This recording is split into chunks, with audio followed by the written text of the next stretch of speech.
Welcome back to the deep dive.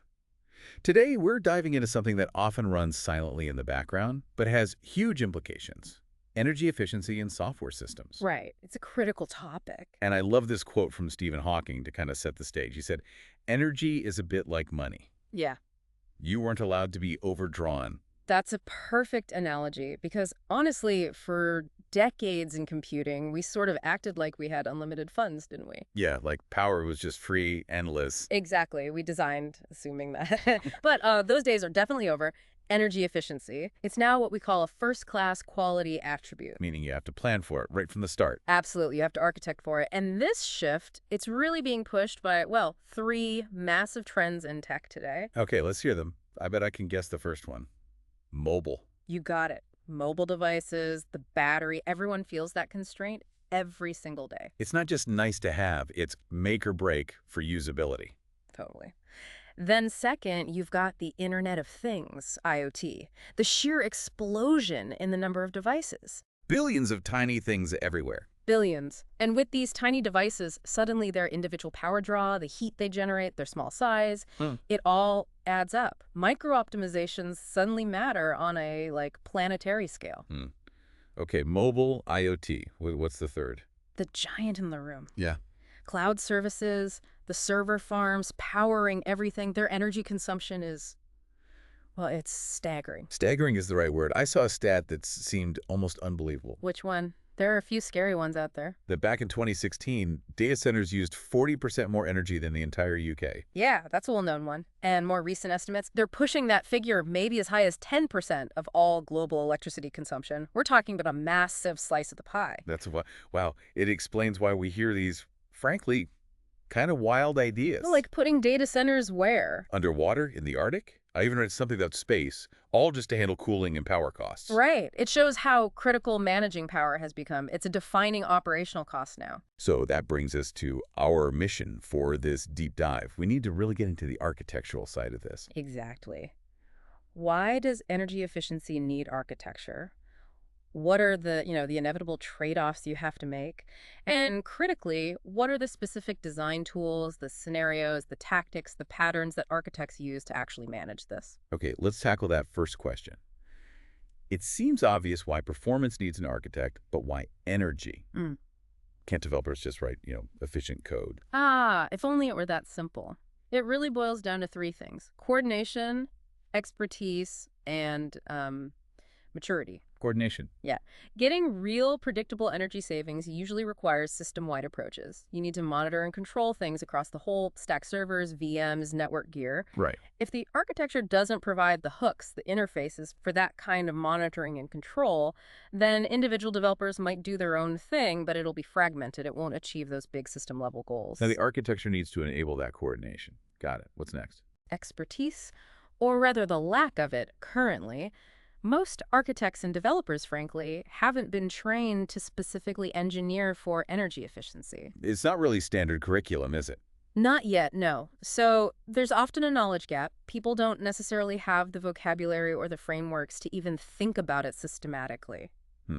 Okay, coordination, expertise, and maturity. Right. The design concepts themselves, the specific patterns and tactics for managing energy, they're still relatively new compared to, say, patterns for performance or availability. Still evolving? Exactly. So they need deliberate, conscious application at the architectural level. We need architects to actively use and refine these ideas. That makes a lot of sense. Okay, so architecture is key. Now let's talk about those trade-offs you mentioned. This sounds like a classic balancing act. If I push hard on energy efficiency, what am I likely giving up? It's the fundamental challenge of architecture, isn't it? You're always balancing competing qualities. For energy, the main ones you trade against are usually performance, availability, maybe modifiability, and definitely time to market. Can you give us an example, maybe contrast cloud and mobile? Sure. So in the cloud, if your absolute top priorities are performance and availability, like lightning-fast responses, always on what do you do? You throw hardware at it? Over-provision. Exactly. You run more servers, more instances than you strictly need at any given moment. That gives you speed, it gives you redundancy if something fails, but it burns a lot more power. So you're trading energy, and therefore money, for speed and uptime. Precisely. Now, flip to a mobile device or an IoT sensor, you often don't have the luxury of just adding more power. The battery is finite. Right. The trade-off must shift then. It does. It often becomes energy efficiency versus, say, user experience or features. If I make my app super energy efficient by turning off the GPS constantly. Your navigation feature becomes useless. Exactly. Or if I dim the screen too much or reduce the network polling rate too low, you save battery, but you might frustrate the user or break functionality. Finding that sweet spot is crucial. Okay, so finding that sweet spot requires defining what good enough looks like for everything else while maximizing energy savings. How do we formally define that? That's where the idea of an energy efficiency general scenario comes in. It's basically a structured way to state your requirement, covering all the key aspects. Think of it like a template. Like a fill in the blanks for requirements. Sort of, yeah. It helps make sure you consider everything. It has 6 parts: source, stimulus, artifact, environment response, and response measure. Let's walk through an example, maybe that cloud scenario again. Okay. Imagine a manager at a cloud provider wants to cut costs. That manager is the source. Got it.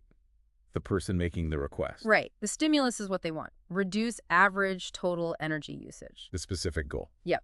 The artifacts are the things being managed, let's say, a specific cluster of servers and virtual machines. Target system. And the environment is the condition under which this happens, maybe during non-peak periods or at runtime. Okay, makes sense. Now the action part. The response is what the system actually does. In this case, maybe it's deallocate unused resources and consolidate VMs. And the crucial part, the measurement and constraints. That's the response measure. It's not just energy saved. It has to include the constraints. So it might be achieve a 50% average reduction in total energy used while maintaining a worst-case latency of 2 seconds on database queries. Okay, so that ties the energy goal directly to an acceptable level of performance. You can't save energy by making the database unusable. Exactly. It defines success holistically, considering the other critical qualities. It gives you that concrete target. That's much clearer than just listing abstract components. Okay, we know how to define the goal. Now, how do we actually achieve it? Let's talk tactics. You said they fall into roughly 3 groups. That's right. The framework groups them into tactics for monitor resources, tactics for allocate resources, and then a related group, reduce resource demand. The first 2 are about using resources wisely. Let's start with monitoring. The old saying, you can't manage what you can't measure. Precisely. So the first tactic under monitoring is metering. Like putting an electricity meter on the server rack. Essentially, yes. It's about collecting real-time or near real-time power consumption data using actual sensor infrastructure. That could be power meters for a whole data center, specialized chips, ASICs, inside a component, metered power distribution units, PDUs, for server racks. Or the battery management system in my phone. Exactly. Direct measurement. But what if you can't directly measure? Like you're using a public cloud service you don't physically control. Right. I can't plug my own meter into AWS's servers. No, you can't. That's where the second tactic comes in. Static classification. Static, meaning based on known information. Yeah. You estimate the energy consumption based on known characteristics. Manufacturer data sheets, published benchmarks, maybe historical data for similar workloads. It's an educated guess when direct measurement isn't feasible. Okay, but workloads change, right? What if consumption varies a lot? Good point.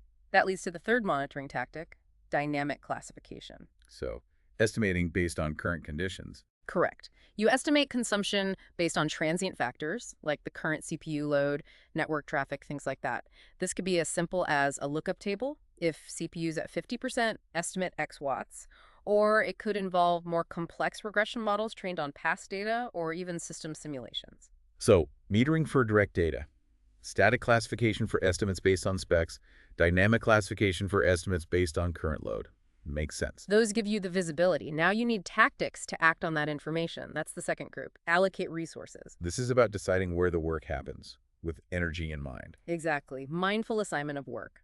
The first and maybe most obvious tactic here is reduce usage. Just use less stuff. Pretty much. At a device level, this could mean dimming the screen, lowering the refresh rate. At a system level, it's things like spinning down hard drives that aren't being accessed, powering down idle CPU cores or entire servers. The going dark idea. Right, or consolidating virtual machines onto fewer physical servers during low load periods.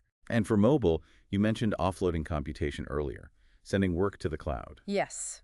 Computation offloading is a key reduce usage tactic for mobile. But it's tricky. Because sending the data, Takes energy too, right? Exactly. You only save energy if the computation itself is significantly more power hungry than the energy needed to transmit the data, wait for the result, and receive it back. Architects have to do that calculation carefully. A critical calculation. Okay, what other allocation tactics are there? There's discovery. Think about how service discovery normally works, finding a service based on location or capability, Okay. while energy-aware discovery annotates services or requests with energy information.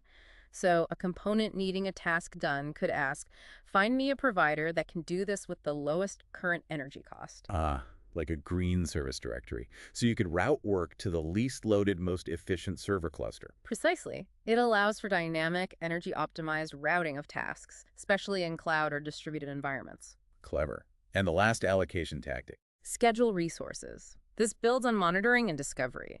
It's about actively scheduling tasks onto resources based on energy efficiency and potentially cost. So the system might decide, okay, Core 3 is less loaded right now, run this task there. Or even switch this workload to a different cloud provider that's currently cheaper or greener. Exactly. It's dynamic allocation based on efficiency metrics. Okay, monitor, allocate. What was the third group? Reduce resource demand. It's slightly different. Instead of managing how resources are used, it focuses on reducing the amount of work the system needs to do in the first place. How does that work? Examples might be things like limiting how often the system responds to certain events, maybe dropping low priority events entirely if the system is under strain, or throttling the rate at which events can even arrive. Basically, ensuring the system isn't wasting energy on unnecessary processing. Got it. Making the system do less work overall. Right. And architects can use all these tactics, the monitoring ones, the allocation ones, to form a kind of checklist. There's actually a tactics-based questionnaire based on this framework. Oh, neat. How does that work? It turns the tactics into direct questions you can ask about an architecture, like, does the system use metering to track server power? Or does the system employ dynamic classification for workload estimation? It's a quick way to assess how well an architecture supports energy efficiency. That sounds really practical. Okay, we've got the definitions, the requirements framework, the specific tactics.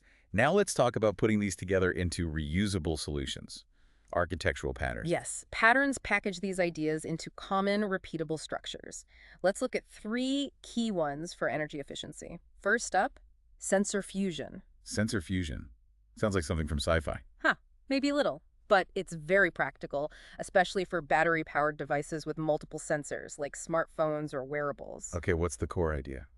You use a low-power sensor to make an intelligent guess about whether a high-power sensor is actually needed right now. Give me an example. Think about a fitness tracker. It might have a very low-power accelerometer that's always on, just detecting basic movement.